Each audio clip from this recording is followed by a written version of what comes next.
Bagaimana perasaan sahabat ketika analisa Bosman mengharap Trump menang ternyata salah? Pasti banyak yang bersyukur dan nyukurin si Bosman. Biar mampus lu dasar anti pemerintah. Oh gitu ya? Bosman sejak kapan anti pemerintah? Anti asing yang membelain pejabat mungkin iya. Anti hutang asing yang dibela pejabat mungkin iya. Keduanya seakan agen asing-asing yang tak bagaimana masih dipercaya menjabat. Dan mungkin satu saat yang paling kenceng anti mereka. Bukan anti pemerintahan. Ya mudah-mudahan sahabat semua paham. Pastinya banyak yang senang ternyata analisa Bosman akan Trump salah. Karena kalau Trump jadi lagi, komunis Tiongkok bisa-bisa hilang dari peta dunia dalam 10 tahun ke depan. Jangan-jangan loh ya. Tapi bener sih, alangkah ngerinya kalau ternyata analisa Bosman tepat. Trump yang dilantik 20 Januari 2021 nanti pasti jadi ngeri. Jangan-jangan analisa yang lain tentang compang-campingnya negara ke depan jadi kejadian. Tentang pengusaha Tiongkok yang dilindungi pejabat mengeduk sumber daya alam Indonesia ternyata merugikan, semua bakal jadi benar. Sungguh urusan Trump, saya secara pribadi menganalisa Trump memang karena suka akan kebijakannya yang mengutamakan Amerika atau disebut America First. Karena aslinya kalau kita dapat mandat, kita akan meniru hal yang sama, yaitu membuat Indonesia First. Kebijakan Indonesia First ini jauh-jauh beda dengan kebijakan ekonomi saat ini yang dijalankan oleh pejabat yang lebih memilih trading atau berdagang dengan negara besar, terutama komunis Tiongkok. Walau kita tahu efek jago impor itu membuat Indonesia tidak menjadi negara produsen lagi, dengan bukti indeks industri nasional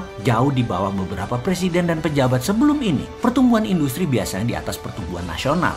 Tapi saat ini, sudahlah, males diskusinya. Terlalu banyak pemujanya yang gak punya ilmu industri mendadak menyerang kita nantinya. Di trading yang saat ini jadi pilihan, yang diuntungkan adalah rent seeker atau pengejar rente, atau pejabat yang punya kekuatan mengubah peraturan supaya menguntungkan pengusaha negara lain itu yang lebih banyak diuntungkan. Untung rakyat gak banyak ngerti cara ngelola negara pilihannya yang sekarang ini dilakukan. Jadi aman pejabat tadi berlindung di balik orang baik, yang sederhana, yang populer. Amanlah hidup pejabat-pejabat tadi karena tamengnya memang baik. Mengapa enak jadi rent seeker? Karena pengusaha negara lain dan pejabat negara lain, terutama BUMN Tiongkok, berani taruh di muka pelicin-pelicin tadi. Bagi banyak pejabat hal ini yang namanya low hanging fruit. Tinggal petik aja tuh buah yang udah mateng. Gak perlu proses panjang untuk mendapatkan duit dari produksi atau dari manufaktur. Dagang aja. Import adalah salah satu kebijakannya yang waktu kampanye janjinya akan tidak ada impor. Tapi hebat ya, saya salah analisa karena ingin Trump menang lebih dimaki-maki daripada kebijakan import yang terus ada dan menyalahi janji kampanye. Juga hutang-hutang yang terus dibuat yang juga menyalahi janji kampanye.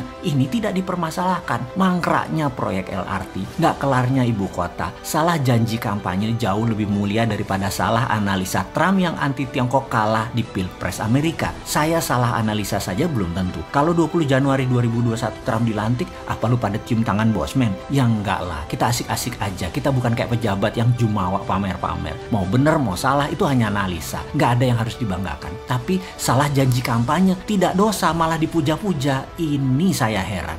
Sebentar, kalau saya mengatakan hal seperti ini bukan berarti saya dukung oposisi yang saat ini juga getol menyerang pemerintah. Jangan samakan kita dengan gerakan oposisi atau mereka yang anti pemerintah. Tidak sama. Kita hanya anti kebijakan yang menguntungkan asing-asing oleh beberapa pejabat. Kita juga kritik oposisi yang diem-diem baik. Nggak punya konsep yang lebih baik dari solusi-solusi baru yang pemerintah kerjakan. Nggak ada solusi juga oposisi. Hanya ngelawan aja. Jadi kita jaga jarak lah kalau begitu. Mana cinta tanah airnya kalau kita hanya bisa teriak-teriak tanpa kasih saran solutif dan inovatif. Kalau si Sontoloyo, 5 pilar Indonesia First. Tepatnya kita pakai nama Indonesia Menang. Tuh, ada di pojok kanan setiap video Bosman. Itu selalu didengungkan. Sehingga kita tidak bisa dikatakan tidak punya konsep, tidak punya solusi. Kita ulang selalu ya. Nomor 1, kita akan printing money berbasis industri dan manufaktur. Nomor 2, TINA. There is no alternative di mana bunga bank deposito akan jadi 0%. Nomor 3, TIARA atau there is other reasonable alternative, yaitu dedolarisasi dan deglobalisasi.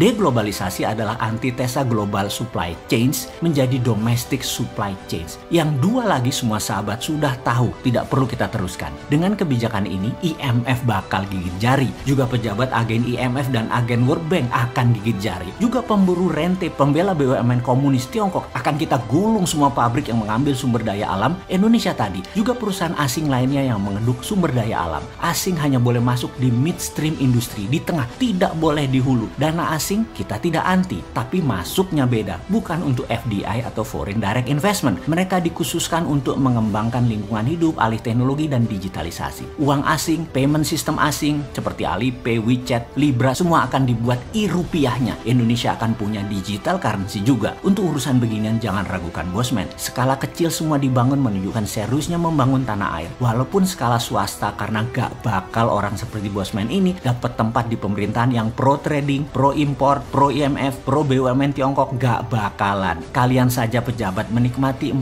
tahun lagi ya. Mudah-mudahan gak compang-camping negara ini tergadai selama beberapa tahun ke depan. Bosman, walaupun miskin begini, punya dinaran sebagai WeChat dan Alipay-nya, yaitu payout system. Kemudian untuk funding UKM, Santara yang terbesar dan terbaik saat ini, walaupun usia baru 2 tahun, 250.000 member terus memenuhi investasi ke UKM sebagai kontribusi membangun ekonomi bottom of pyramid. Jadi begitu e-rupiah siap, begitu SWF siap, begitu printing money siap, Indonesia tinggal terbang tanpa asing dan asing. Sabar ya, kita kasih kesempatan pemburu rente biar lebih kaya lagi. Ini semua pilihan kalian kan? Toh secara mayoritas memang kalian pendukung SDA kita diambil asing.